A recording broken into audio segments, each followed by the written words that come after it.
नमस्कार। हिंदी की पाठशाला में मैं तनवीर खान आपका हृदय से स्वागत करती हूँ। आज हम पढ़ेंगे पाठ कारतूस, जो कि एक एकांकी है। एकांकी अर्थात नाटक का छोटा रूप तथा एक अंक में समाप्त हो जाने वाला नाटक, है ना। इसके लेखक हैं श्री हबीब तनवीर जी। इससे पहले कि हम पाठ पढ़ें, आइए एक नज़र डालते हैं नाटककार के परिचय पर। तत्पश्चात हम पाठ का सारांश पढ़ेंगे। हबीब तनवीर जी के जीवन का परिचय ये है कि हबीब तनवीर जी एक जनवादी नाटककार थे, जिनका जन्म 1923 में छत्तीसगढ़ के रायपुर में हुआ था। 1944 में इन्होंने नागपुर से स्नातक की डिग्री हासिल की। तत्पश्चात ब्रिटेन की नाटक अकेडमी से नाटक निर्माण करने का प्रशिक्षण लेने गए। बाद में इन्होंने दिल्ली लौटकर पेशेवर नाट्य मंच की स्थापना की। इनकी रचनाएं हैं आगरा बाजार, चरणदास चोर, देख रहे हैं नैन, हिरमा की अमर कहानी। इसके अतिरिक्त उन्होंने निम्नलिखित नाटकों का नाट्य रूपांतरण भी किया है, जैसे बसंत ऋतु का सपना, शाजापुर की शांतिबाई, मिट्टी की गाड़ी और मुद्रा राक्षस आदि। इससे पहले कि हम पाठ का सारांश समझें, आइए हम ये समझ लेते हैं कि पाठ प्रवेश में क्या है, ये किस आधार पर ये पाठ रचा गया है, इसका बैकग्राउंड क्या है, इसकी पृष्ठभूमि क्या है। तो पाठ प्रवेश इस प्रकार है कि अंग्रेज इस देश में व्यापारी के वेश में आए थे। शुरू में व्यापार ही करते रहे, लेकिन उनके इरादे केवल व्यापार करने के नहीं थे। धीरे धीरे उनकी ईस्ट इंडिया कंपनी ने रियासतों पर कब्जा जमाना शुरू कर दिया। उनकी नीयत उजागर होते ही अंग्रेजों को हिंदुस्तान से खदेड़ने के प्रयास भी शुरू हो गए। प्रस्तुत पाठ में एक ऐसे ही जाबाज के कारनामों का वर्णन है, जिसका एकमात्र लक्ष्य था अंग्रेजों को इस देश से बाहर निकालना। कंपनी के हुक्मरानों की नींद हराम कर देने वाला यह दिलेर इतना निडर था कि शेर की मांद में पहुंचकर उनसे दो दो हाथ करने की मानिंद कंपनी की बटालियन के खेमे में ही नहीं आ पहुंचा, बल्कि उनके कर्नल पर ऐसा रौब गालिब किया कि उनके मुंह से वे शब्द निकले जो कि किसी शत्रु या अपराधी के लिए नहीं बोले जा सकते थे। तो ये था पाठ प्रवेश, और अब हम शुरू करते हैं कि नाटक का सार क्या है। तो सबसे पहले हम ये देखेंगे कि सन 1799 गोरखपुर के जंगल के अंदरूनी भाग में रात्रि के समय कर्नल कॉलिंज और एक लेफ्टिनेंट डेरा जमाए हुए हैं। लेफ्टिनेंट बताता है कि यहाँ जंगलों में डेरा डाले हुए हफ्तों बीत गए हैं। सिपाही भी अब तंग आ चुके हैं। ये वजीर अली पकड़ में नहीं आ रहा है। कर्नल बताता है कि वजीर अली के कारनामे रॉबिन हुड की याद दिलाते हैं। उसे अंग्रेजों से सख्त नफरत है। उसने 5 महीने राज किया। इस दौरान उसने अंग्रेजी प्रभाव को अपने रियासत में उसका रंग नहीं जमने दिया। लेफ्टिनेंट ने सादत अली का जिक्र छेड़ा। कर्नल ने बताया कि आसिफुद्दौला का भाई है। कौन आसिफुद्दौला का भाई है? सादत अली। आसिफुद्दौला और सादत अली दोनों भाई थे, और वजीर अली जो है वो आसिफुद्दौला का बेटा था और सादत अली का भतीजा था, यानी सादत अली वजीर अली का चाचा था। जब से वजीर अली का जन्म हुआ है, वो वजीर अली और आसिफुद्दौला का दुश्मन बना हुआ है, क्योंकि अंग्रेज़ों ने आसिफुद्दौला को हटाकर सादत अली को गद्दी पर बिठा दिया था। जबकि और इसके बाद जब वजीर अली का जन्म हुआ, तब से सादत अली को इस बात का डर हो गया कि जो है अब ये गद्दी का हकदार ये हो सकता है, और जब तक ये जीवित है, ये दोनों पिता पुत्र आसिफुद्दौला और वजीर अली जब तक जिंदा है, तब तक जो है उसकी गद्दी जो है वो खतरे में है। तो ये उन दोनों का दुश्मन बना हुआ था। उसे अंग्रेजों ने अवध के तख्त पर इसलिए बैठाया क्योंकि वो विलासी आदमी था। विलासी यानी ऐशो आराम पसंद आदमी, है ना, अपने आप में रमा हुआ, नाच गाने रास रंग में लीन आदमी। उसने अवध की आधी दौलत अंग्रेजों को दे दी। किसने दे दी? सादत अली ने अवध की जो आधी दौलत थी वो किसको दे दी? वो दे दी अंग्रेज़ों को, और ख़ुद भी मज़े करता है और अंग्रेज़ों को भी मज़े करवाता है। तो जाहिर सी बात है अंग्रेज़ों को वो अच्छा लगेगा, क्योंकि उसने आधी दौलत उनको दे दी थी और ख़ुद भी मज़े कर रहा था और उनको भी मज़े करवा रहा था। वज़ीर अली का जिक्र छिड़ने पर कर्नल ने बताया कि अफ़गानिस्तान को भारत पर हमला करने की दावत सबसे पहले टीपू सुल्तान ने दी थी, फिर वज़ीर अली ने दी थी, और बाद में बंगाल के नवाब शमशुद्दौला ने भी उसे निमंत्रण भेजा।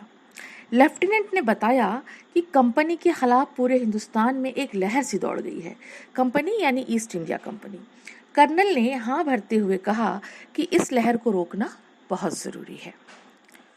कर्नल बताता है कि वो सालों से पूरी फौज लेकर वज़ीर अली का पीछा कर रहा है, परंतु वज़ीर अली उसके हाथ नहीं आता। वो जाबाज सिपाही है। उसे कंपनी के वकील की भी हत्या कर डाली थी। हुआ यूं कि कंपनी ने वजीर को पद से हटाकर बनारस पहुंचा दिया। अवध के तख्त से हटाकर उसको बनारस पहुंचा दिया और उसके लिए 3 लाख रुपया सालाना यानी ईयरली वार्षिक वजीफा तय कर दिया। 3 लाख रुपया। कुछ महीने के बाद गवर्नर जनरल ने उसे कोलकाता बुलाया, यानी वो एक जगह उनको रहने ही नहीं दे रहे थे। अब वो बनारस भेजा और बनारस भेजने के बाद उनको फिर से कोलकाता बुला लिया। इस पर वज़ीर अली ने बनारस में रहने वाले वकील से शिकायत की। वकील कौन सा? ईस्ट इंडिया कंपनी का ही वकील था। तो उससे जो है उन्होंने शिकायत की। वकील ने वज़ीर अली की एक भी नहीं सुनी और बल्कि उसको उल्टा खरी खोटी सुना दी। जब वज़ीर अली को फिर बहुत गुस्सा आ गया कि मेरी बात नहीं सुन रहा है और मुझे खरी खोटी सुना रहा है, तो उसने क्या किया? मारे गुस्से में उसके ऊपर हमला कर दिया, वकील के ऊपर हमला कर दिया और उसकी हत्या कर दी। हत्या करने के बाद उसको समझ में आ गया कि अब कंपनी उसके पीछे पड़ जाएगी और अब उसको बख्शा नहीं जाएगा, इसलिए वो क्या करता है कि वो आजमगढ़ की तरफ भाग गया। आजमगढ़ के हुक्मरान, आजमगढ़ का जो शासक था, वो जो है उसने उनकी मदद की वज़ीर अली की और उसको घाघरा पहुंचा दिया। अब उसका काफिला जंगलों में भटक रहा है और कहते हैं कि कंपनी का कहना था कि उसका जो काफिला था वो जंगलों में भटक रहा है। इसी वजह से ईस्ट इंडिया कंपनी की जो फौजें हैं वो जंगलों में डेरा जमाए बैठी थी कि जैसे ही मौका लगता है वैसे ही उसको पकड़ लिया जाएगा और उसको ख़त्म कर दिया जाएगा। कर्नल ने लेफ्टिनेंट को बताया कि वज़ीर अली किसी तरह नेपाल पहुंचना चाहता है। वहां वो अफ़गानी हमले का इंतज़ार करते हुए अपनी शक्ति बढ़ाना चाहता है, ताकि पहले सादत अली को हटाकर अवध पर कब्जा करे, फिर अंग्रेज़ों को हिंदुस्तान से बाहर निकाले। वो अंग्रेज़ों का बहुत बड़ा दुश्मन था, वो देशभक्त था, अपने देश की रक्षा करना चाहता था और अंग्रेज़ों को देश से खदेड़ देना चाहता था। इसलिए उसने अफ़गानिस्तान को इनवाइट किया कि आप आओ और हमारी हेल्प करो, ताकि हम जो है आपकी मदद से इनको